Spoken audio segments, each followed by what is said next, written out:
đợi tay anh ôm sương sòng sân đầu người đi đường đôi vai anh mang nỗi buồn rất đau. Chân anh lang thang biết em ở khắp chốn nước mắt trào đến em giờ nơi đâu. Đôi khi cô đơn giết anh từng cơn em ơi, bao nhiêu nước mắt để đôi mình nhìn bên em. Sao bao lâu quên tối nay mình anh lệ bước anh ước gì cánh tay mình buông xa. Chạy đi đâu để có để vui lắm em ơi. Hello mọi người, hôm nay thì mình cắt tóc cho Team Live TV do mình nhìn không hoàn trắng, tóc hơi rối quá, hôm nay mình cắt giúp cho nha.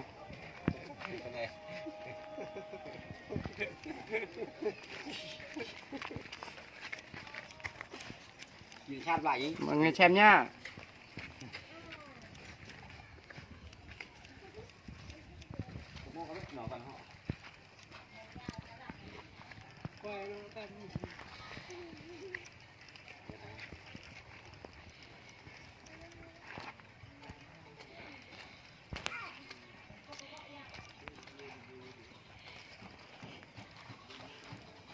Là vơ hạt tóc của vơ là nhái khách sạn này. Rồi, cái này đã xong rồi mọi người nha.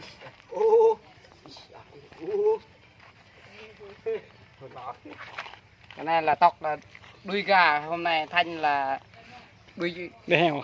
Đuôi heo rồi. Heo rồi hả? Đuôi heo rồi. Người xa rồi nhá, phải không? Người xa rồi. Rồi. Thế chưa? Vào tiếp. Cái này được rồi. Mọi người hãy xem tiếp là cái này là đầu thứ hai nha. Cái này là tóc mì tôm nha. Ok rồi. Xem mình cắt tóc mì tôm nha. Như thế nào, đẹp như thế nào.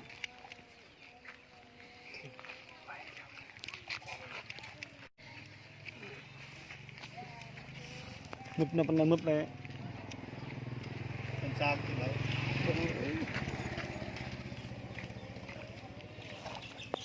Cũng cái dây lại bông.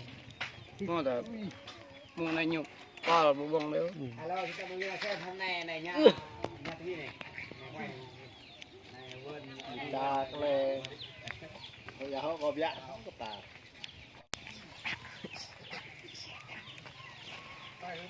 hay quá.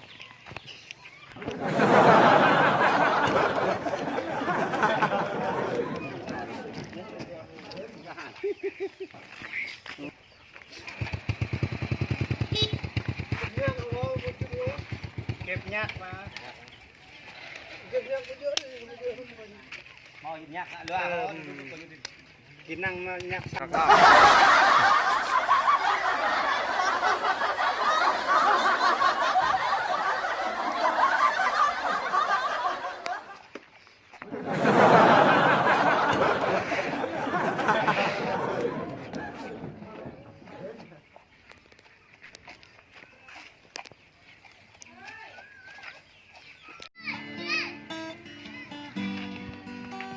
Em ơi em đã yêu thấu lòng em, anh đã từng tin rằng em vẫn còn yêu anh. Từ nay về sau chỉ mong mình sẽ cho nhau lối đi. Giấc mơ này chỉ mình anh giữ lấy, vì lúc ấy đã qua ngây thơ, vì lúc ấy đã qua dại khờ, nên giờ đây đau chỉ mình anh thôi.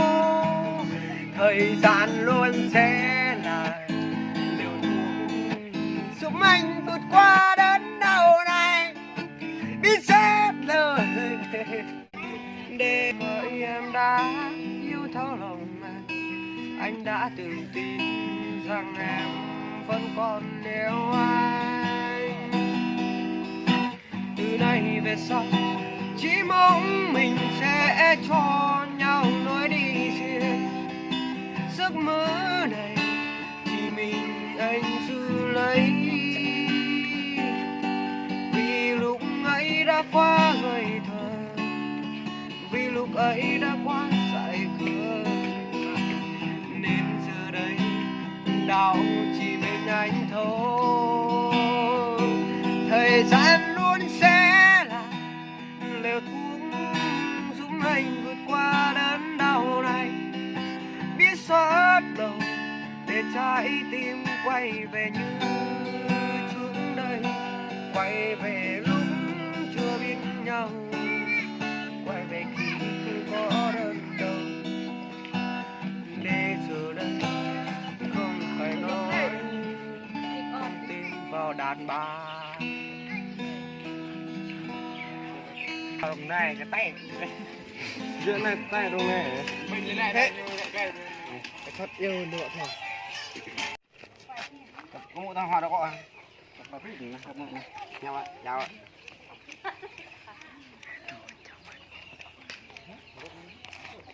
Làm lẽ Chào ơi.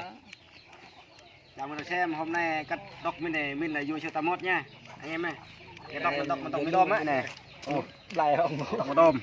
Đây là nhờ lại nha cái kênh cho xong chưa tí nha. bạc hết rồi mọi người ơi. Bạc cái trong còn non thôi. Ông mẹ già. Bên trong là còn non nha. Non. Ông mẹ già. Cái nhon nó còn non thôi. Cái đầu nó già rồi.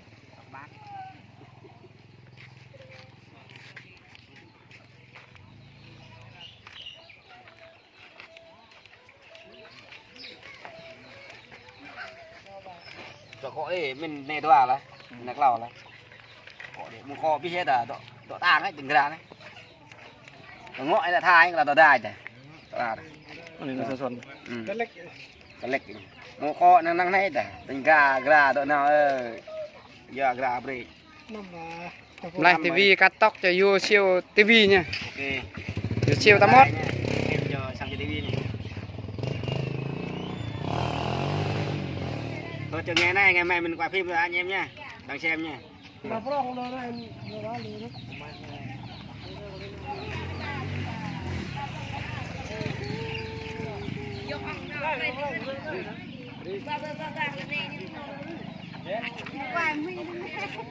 Cái này vợ lại tivi nha.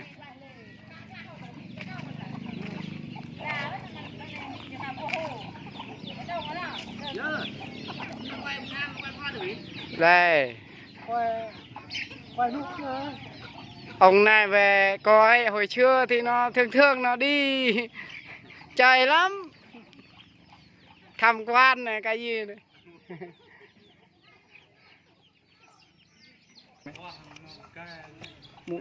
Lấp nó này. Lùa lên đi, lùa như này. Có chết. Già nhìn cái theo mình. Nọ nhỏ quá. Nọ nhỏ. Yếu đôi già này mới. Ồ già này một mà con. Tóc bạc hết rồi. Còn mì kẹ còn nhiều quá. Thằng này mì gai lắm mọi người ơi. Ok rồi. Đúng. Bạn này là rất đúng chính xác. Cái này tóc là tóc bạc rồi. Bạc rồi. Nhưng mà mì gai lắm. Đúng đấy. Cực kỳ là mì kẹ. Mì kẹ. Còn thêm kẹ nhiều quá. Còn là cầm được.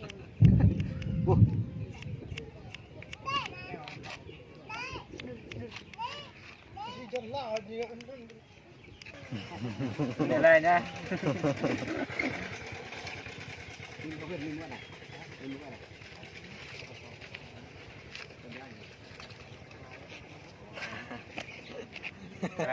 Đẹp rồi.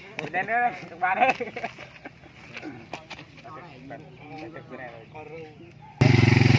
À. Ý điều ý ăn nha. Thăm cắt tóc. Chào anh. Chạy điều. Ủng hộ cái kênh mình nha. Bên này có đăng ký kênh gì? Có đăng ký kênh gì? Nhầm. Cặp mũi cao từng nữa. Còn. Ông cứ. kỳ nữa đại dạng là đấy bây có đang cạnh mình nhiều quay mã đệ xoay quỳ quay nào đều rồi cái kinh ngạ breo anh điều mà mày mà được ngâm lên ạ ngâm gần này cá bông lên chứ ta kia